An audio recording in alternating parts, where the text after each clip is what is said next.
Welcome back to Crazy IGCSE. For those of you who are new to my channel, hi, this is Crazy IGCSE, where you can study 7 IGCSE subjects at one place. The subjects include biology, physics, English, mathematics, business, economics, and accounts. So here is IGCSE at your fingertips. Please subscribe to my channel, like this video, and comment down. Now let's start the topic. So here waves have two types. So first type of a wave is called a transverse wave. The second type of a wave is called a longitudinal wave. Now we'll be looking at the properties of each of the wave, and we'll be looking at the diagrams. So first is the transverse wave. Here the particle movement is perpendicular to the wave movement. Now you will understand the meaning of this definition when you look at the diagram itself. Now examples of a transverse wave is light waves and radio waves. So remember that in waves there is obviously particle movements which are happening. So the particles are moving, and now in which direction or how it moves, it depends on what type of a wave it is. In a transverse wave they are perpendicular. So this is a transverse wave. So first there is the crest. So the crest is the top part of the wave. Then the trough. Trough is the bottom part of the wave. The wavelength is from one crest to another crest, or from one trough to another trough. So let me draw it. So this can also be a wavelength from one trough to another trough, and from one crest to another crest can as well be a wavelength. Now an amplitude is this part from the resting position. Okay, so this is the resting position where the particles are moving. This is the resting position, and amplitude is this part from the resting position to the crest or to the trough. So this is an amplitude, and even this is an amplitude. Now let's look at the properties of a transverse wave. So first is the wavelength. Wavelength, the distance from one crest to another crest, or from one trough to another trough. So as you saw in the diagram, the distance which was from one of the crest to another crest, which is the top part of the wave, and the bottom part of the wave, trough to another trough, is called the wavelength. Now the symbol of a wavelength is lambda, and that's the symbol. The unit of wavelength is meters, because it's distance. Amplitude, the maximum distance which is travelled by a wave from its resting position. So as you saw, from the resting position, the distance which was travelled to the crest or to the trough is called the amplitude, and it's measured in meters, because again it is measuring the distance.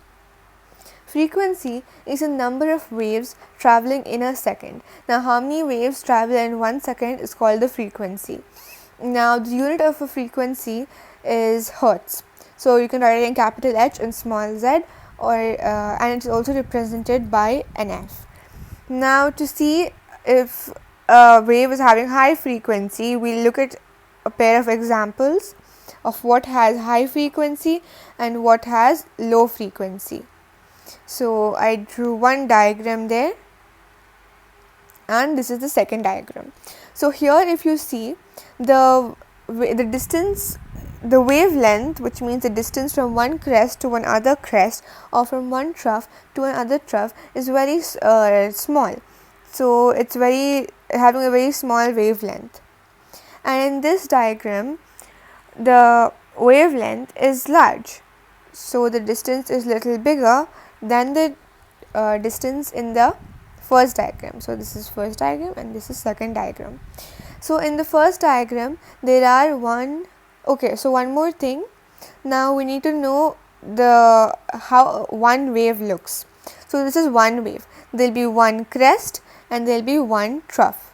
So here is one crest, then one trough. So that is one wave.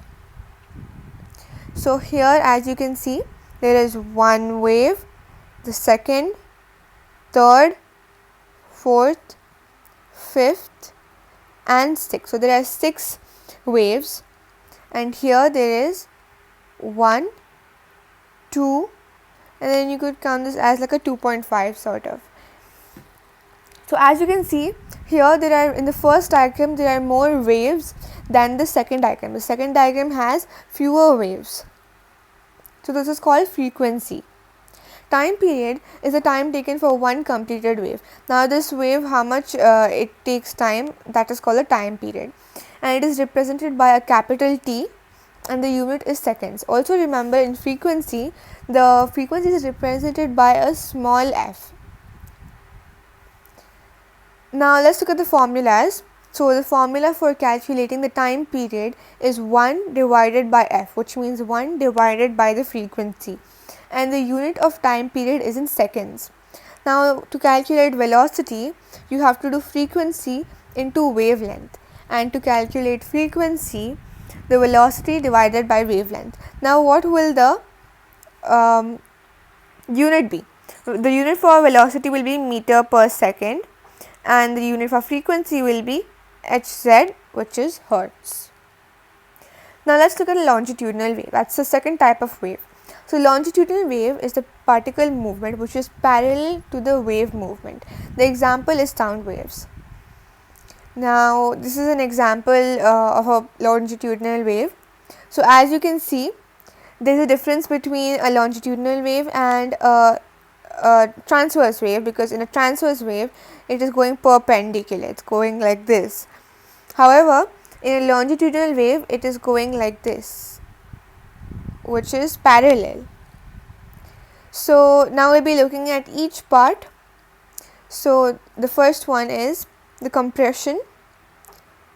Compression is where the region where the particles are very close together, and because since they're close together they have high pressure and the particles are moving towards each other, which means there will be more collisions. Rarefaction is when the region is where the particles are far apart. So since they're far apart, there is less pressure and there will be fewer collisions. So as you can see here, the compression part, it's close to each other, the movement is close.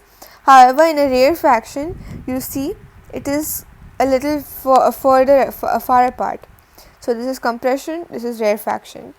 Now to know the wavelength in a longitudinal wave, like the wavelength in a transverse wave is from one crest to another crest, or from one trough to another trough. In a longitudinal wave, the wavelength is from one compression to another compression, or from one rarefaction to another rarefaction. And here, as you can see, this is one part of the compression and this is second part of the compression. Now from one part of the compression to the second part of the compression is called the wavelength. Same for the rarefaction, here one part, second part, and this is called the wavelength, the distance between each. Well, that's all for today's video. Stay tuned for more videos on general wave properties and drawing waves with precision. Once again, the watch time from subscribers, I'll be discussing about that. I've been discussing it in my past few videos a lot. So this states that the watch time I'm getting from my viewers, which means how much my viewers are watching, is more from the people who have not subscribed. So those who are watching my channel, they are watching my videos but they're not subscribing. So I would highly recommend you to subscribe to my channel, and if you have not done it yet, please do it right now, and please subscribe to Crazy IGCSE for more explanation, all videos on IGCSE. Do like, share and comment. Thank you for watching Crazy IGCSE.